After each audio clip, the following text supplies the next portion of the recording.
Naku po, Kongreso nagreklamo dahil niyurakan daw ang pagkatao ng speaker nila ni Senator Amy Marcos sa nangyaring Senate session ukol sa usaping articles of impeachment laban kay Vice President Sara Duterte.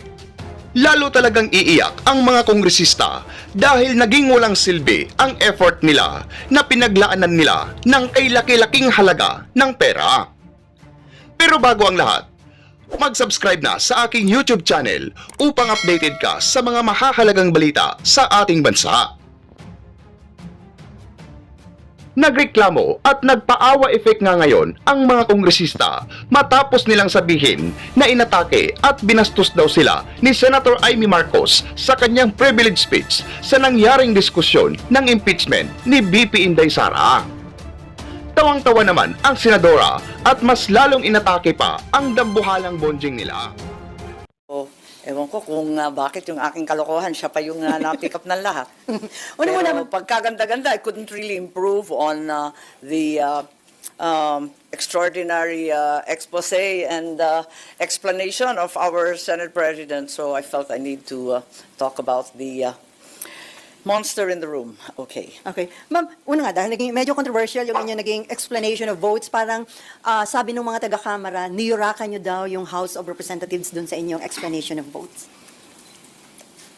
Dead man turo ng nanay ko dyan eh. Siyempre, as expected, wala akong nirururakan. Ano? Sabi ko nga, suggestion lang naman to, kayo magalit at wala namang pinipilit at sinasuggest ko lang, total, panay flex ng ilan na impeach sino, impeach dyan, ako.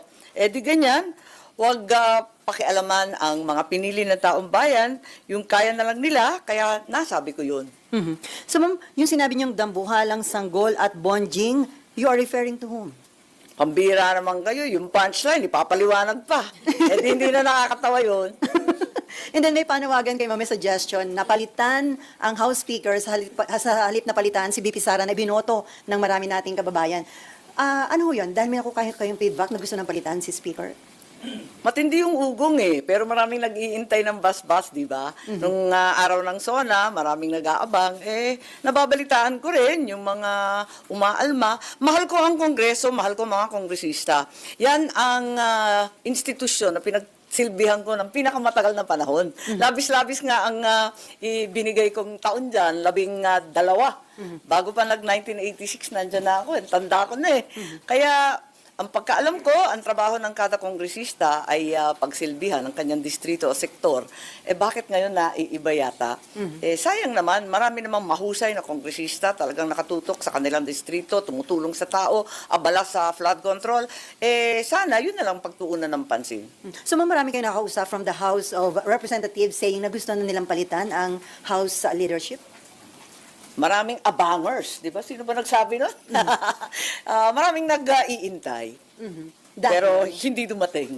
Ang bas-bas, yun ang problema. Bas-bas from the palace? ma'am?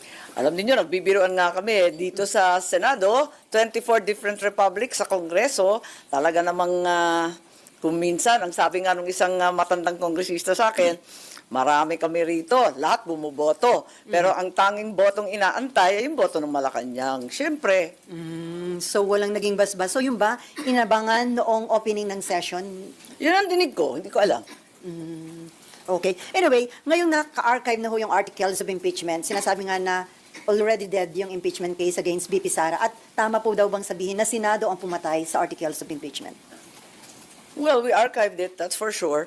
Pero maliwanag naman sa sentimiento ng lahat kung ano yung utos ng Korte Suprema, masusunod. Kung may himala na mangyari at mag-reverse ang 13 justices, talaga naman susunod din kami doon. So it means kahit naka-archive, mabubuhay pa yun. Pero another motion daw yun, ma'am. Another botohan para buhayin? Hindi ko alam. Dahil ako hindi ako naniniwala mangyayari yun eh. Kasi sinasabi nga, antayin yung 3 TRO, abang ay yung 3 MR, tapos yung TRO. Palagay ko, Malabo na yun. malabo na yun. Magti-TRO ba naman, temporary relief pa ba naman ng, sabi na nga eh. Wala namang, wala naman na, hindi maliwanag sa pagkasabi na talagang immediately, di ba? immediately executory. Ano pang itatanong doon? Pero hindi daw sinabi na final and executory, sabi ng iba. Yun na rin yun. Pero ang observation ng ilan, parang yung forthwith, in-apply pagdating dito sa pagpatay daw sa articles of impeachment, pero hindi in-apply yung nasa Constitution na forthwith nung i-file dito para agad nagkaroon ng impeachment trial. Hindi naman paspasan eh. Matagal na rin eh. Kailan ba lumabas yung Supreme Ruling. Court? Oo. July Oo. 25. Kaya nga. So, nakalipas din yung ilang linggo. Hindi naman na talagang pinagmadalian. Yung dati, di ba nag-recess rin kami eh. Talaga naman last hour of the last day eh. Talagang nag-recess. May election pa. Eh, anong gagawin mo? Mhm. Ay, mabalikan ko lang, na-offend ka ba nung may mga nag-thumbs down after your explanation of votes kagabi? Hindi ko napansin, sorry. Hindi ko napansin eh. Si SP Jinggoy ang nakakita. Hindi ako makareact. Walang impact sa akin eh. Hindi ko nakita eh. Tuloy-tuloy nga ako eh. Tuloy-tuloy. Sabi nga ni Pro Temp na hihintuin daw ako. Eh kaso dire-diretso lang ako magsalita pagkat hindi ko nga napansin. Pero bali wala sa inyo, ma'am, yan. Wala, sanay na tayo eh. And then, ma'am, sinasabi Pero ng- wag sanang umasta ng ganon sa Senado. Hindi maganda, no? dapat irespeto. O kahit pa paano, di ba? And then, ma'am, sinasabi na historical yung ginawa niyong butuhan kagabi. At sa tingin niyo, acceptable sa ating mga kababayan yung naging decision ng Senado dun sa articles of impeachment? Palagay ko, wala nang desisyon, wala nang magagawa ang Senado at naghatol na ang Korte Suprema. Alangan naman, yung mga mambabatas pa ang hindi susunod sa batas. And as expected, disappointed po yung Kamara. Lawmakers cannot be lawbreakers, hindi ba? At yung boses ng ating Korte Suprema ay boses ng konstitusyon. So, maliwanag naman yun. And then before Mayan, dahil nga po dun sa nangyari, may hamon si Senator Erwin Tulfo kay VP Sara na magkusa na ipakita sa public yung mga documents kung talaga daw o hindi siya guilty dun sa mga allegations para malaman daw ho ng publiko. Well, sa palagay ko, ang daing pa pinataw ng mga kaso kay VP Sara. Humaharap siya sa ombudsman, meron pa siyang COA ng mga investigation. Tapos sa lower court, may mga pending pa. So hindi masasabi na hindi natin malalaman o hindi mauungkat lahat ng dokumento at lahat ng issue tungkol doon. So I think sa lalong madaling panahon, I'm certain that this will all come to fore. Okay, Mayan.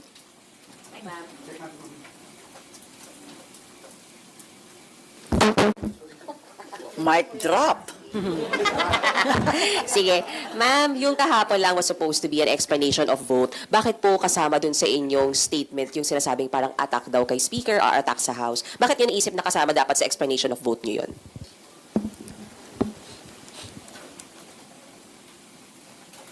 Kasi yun naman talaga ang ugat ng lahat na ito. Politika naman talaga at ambisyon ng isang dambuhalang sanggol. So, hindi lihis sa usapin ang sinabi ko. And you really felt the need na sabihin na yun kagabi sa plenary, ma'am? O bakit? Bawal bang sabihin ang katotohanan? Unparliamentary ba magsaad ng totoo? Ma'am, hindi daw ba body shaming yun? Wala naman akong minura. Wala naman akong pinangalanan.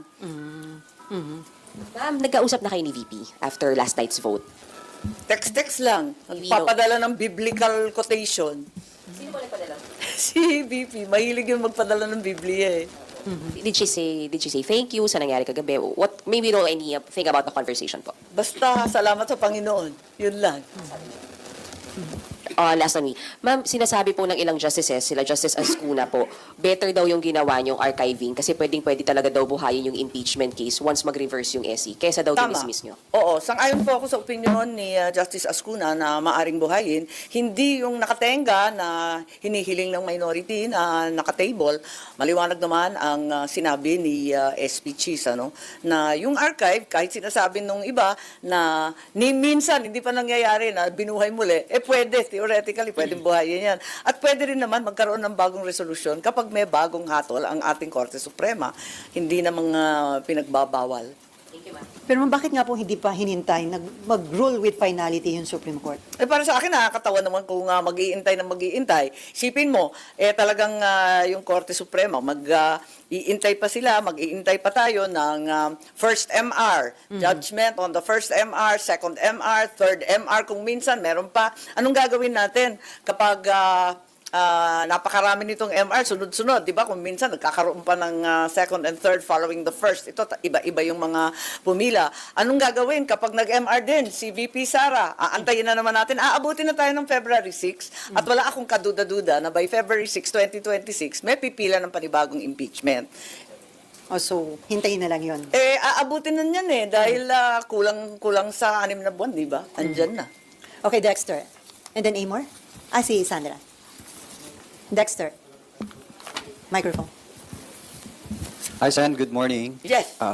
Sen, your thoughts, kasi may mga nagsasabi ng mga legal luminaries na yung purpose ng Duterte Black o ng Mayorya, ni Senator Marcoleta, to dismiss, burahin yung impeachment case ni BP Sara, basura, ay doon nanalo ng 19-4-1 kagabi, lumalabas na mas nanaig yung adhikain ng Menorya dahil archive lang siya, dahil nandyan pa yung record ng impeachment. Ano pong thoughts nito?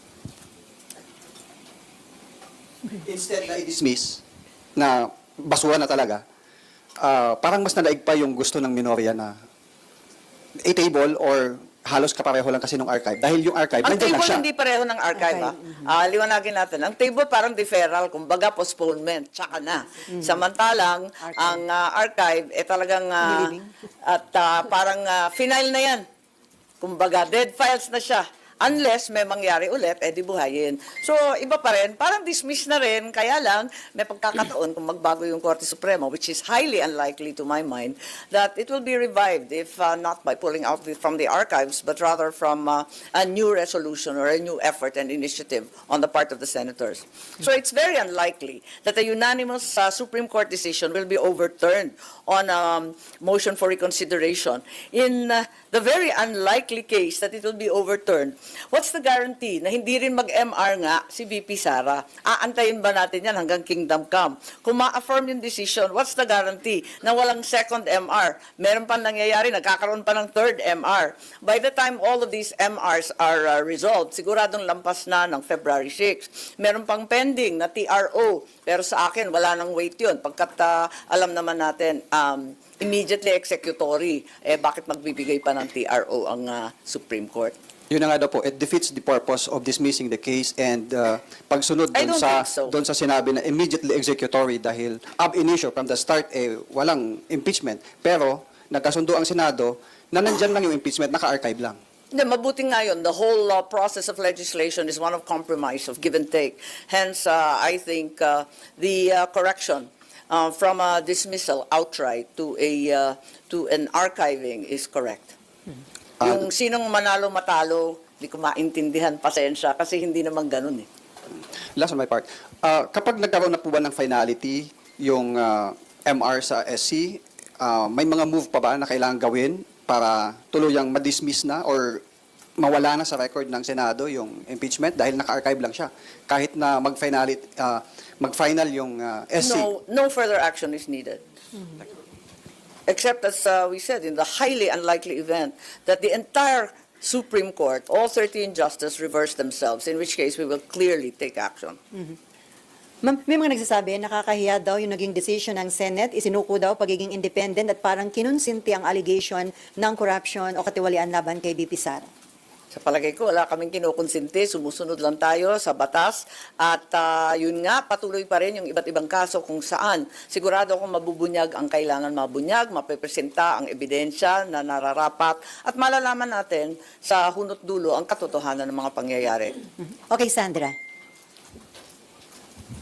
Sandra po, GMA7. Ma'am, do you agree that the impeachment is as good as dead? Dahil nga po daw, para naman mailabas mo siya sa archive, kailangan din ng pagbutuhan at syempre yung numero na naman ay baka kapareho din kung paano kayo bumoto kagabi.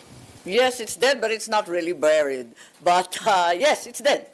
In effect, because it's in the archive, but sabi nga ni Justice Ascuna, pwede na mahugutin pa ulit kung magbago ang Korte Suprema. Sumusunod lang kami sa batas at sa Korte Suprema. Kaya nga tinatawag na Supreme Court yan. Alam nga naman na Super Supreme Court pa kami, katulad ni sabi ni SP, o Supremer Court pa kami, o may Supremest pa. Wala namang ganun Talagang Supreme Court. kanina po may mga statements no sa House. Ang daming several, ng PRO several nga. congressmen against Okay yun, lang. dahil po dun sa mga Okay lang. nasabi nyo kagabi. Hingi lang po ako reaction dun sa isang part. Ilang portions doon. Yun nga daw, sabi nila, the speaker did not act alone. They have the support of the speaker. And ano daw po, walang paggalang po daw sa House of Representatives yung mga nabitawan niyang salita. Tulad ng sinabi ko, suggestion lang naman nun. Huwag nilang minamasama. Hindi naman ako nakikialam. Hindi nga kami sumasagot kapag iniinsulto kami ng bonggang-bongga. Pero ano yun? Indication na gano'n nakalalim yung hidwaan sa pagitan mo at ni Speaker Martin Romualdez. Gano'n nakalalim. Wala namang personal dito, wala namang family feud kanino man, kung si Bongbong man, si Lisa man, si Speaker, pati si Toby, walang family feud.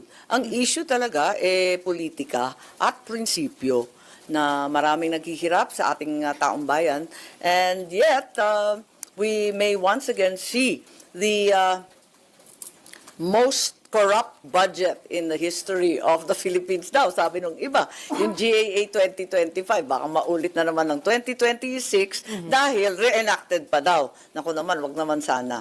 Okay, Tuloy-tuloy na naman ang bagyo sa amin. Ang lakas-lakas na naman ng ulan sa Ilocos, malamang sa Central Luzon. Ayan na naman. Bakit hindi natin tutukan yung mga bagay-bagay na yan? Kundi kesa aksayahin lahat ng panahon dito. Puros politika na lang. Layo-layo pa ng 2028. Kadami-dami namang kandidato. Okay, bago tayo lumipas sa ibang issue, dahil ang daming maganda pang issue, about impeachment pa rin, Aymar? Yes po. Okay. Opo, balikan ko lang po ma'am yung nabanggit niyo po kanina na mayroon pong mga ugong, mayroon pong mga nagsasabi about yung pag gustong palitan po si Speaker. Ano po ba yung reasons na nakarating po sa inyo? Hindi ko alam. Marites ako, pero limited yung pagka-marites ko sa House. So parang hindi satisfied sa ilang mga pronouncements or policies? Well, nung nag-file sila ng motion for reconsideration, di ba? Nag-file sila. Wala naman nakapirmang congressman. Nagtatanong ako sa mga kongresista kung pwedeng humingi ng kopya para prepared kami. Ito nga, para sa Wednesday, di ba? Magbobotohan kami. Sabi ko, para prepared kami, pwede ba humingi ng kopya? Walang mga kopya. Wala rin silang nabasa. Wala naman daw pinapirma.